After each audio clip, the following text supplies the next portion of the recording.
মদ খাওয়ার সময় আমি কোনো রিস্ক নেই না।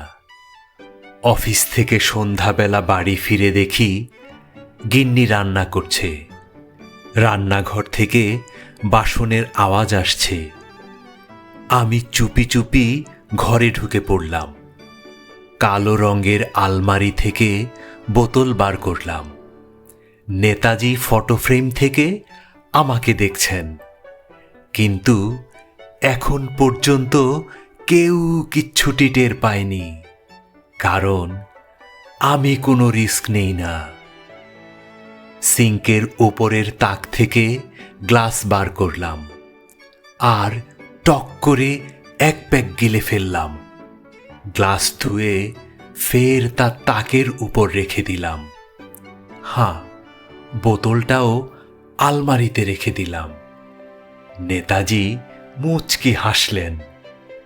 রান্নাঘরে উকি দিলাম।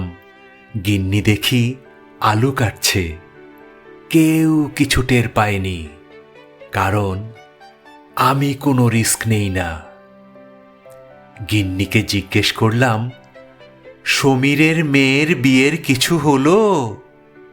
গিন্নি বলল, না, মেয়েটার ভাগ্যটাই খারাপ, এখনো পাত্র দেখছে।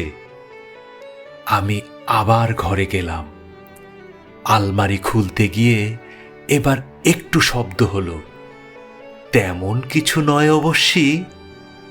বোতল বের করার সময় অবশ্য কোনো আওয়াজ করিনি। সিঙ্কের উপরের তাক থেকে গ্লাস নিয়ে চট করে 2 পেগ মেরে দিলাম। বোতল ধুয়ে সাবধানে সিঙ্কের মধ্যে রেখে দিলাম, আর গ্লাসটা আলমারিতে। এখন পর্যন্ত কেউ কিছু আঁচ করতে পারেনি, কারণ আমি কোনো রিস্ক নেই না। বাইরে এসে গিন্নিকে বললাম, যাই হোক, সমীরের মেয়ের বয়সই বা কি? গিন্নি বলল, কি বলছো? 30 বছর বয়স হলো, দেখতে আরো বুড়োটে লাগে। আমি ভুলেই গিয়েছিলাম সমীরের মেয়ের বয়স 30। বললাম, তা ঠিক। সুযোগ বুঝে ফের আলমারি থেকে আলু বের করলাম। আলমারিটা আগের জায়গা বদলে ফেললো কি করে রে বাবা? তাক থেকে বোতল বার করে সিঙ্কের সঙ্গে মিশিয়ে চট করে আরো 2 পেগ পেটে চালান করলাম। নেতাজি দেখি জোরে জোরে হাসছেন। তাক আলুতে রেখে নেতাজির ছবি খুব ভালো করে ধুয়ে আলমারিতে রেখে দিলাম। গিন্নি কি করছে দেখি?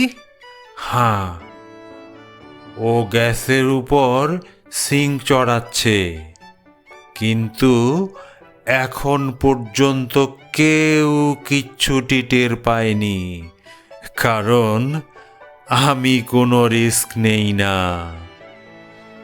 আমি গিন্নিকে বললাম, তুমি সমীরকে বুড়ো বললে?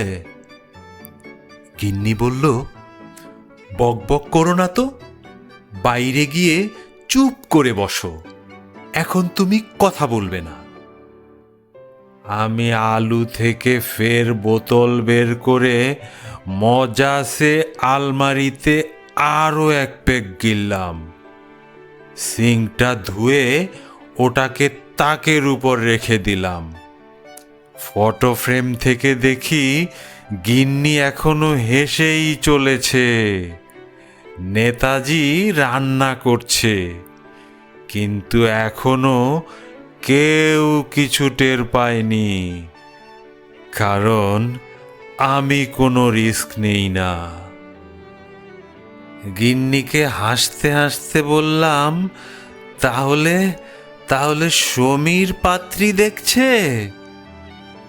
গিন্নি বলল, শোনো, তুমি মুখে জলের ঝাপটা দিয়ে কোথাও চুপ করে বসো তো। আমি রান্নাঘরে গিয়ে চুপচাপ তাকের উপর বসে পড়লাম, কিন্তু এখন অবধি সমীর কিচ্ছু টের পায়নি, কারণ নেতাজি কোনো রিস্ক নেন না।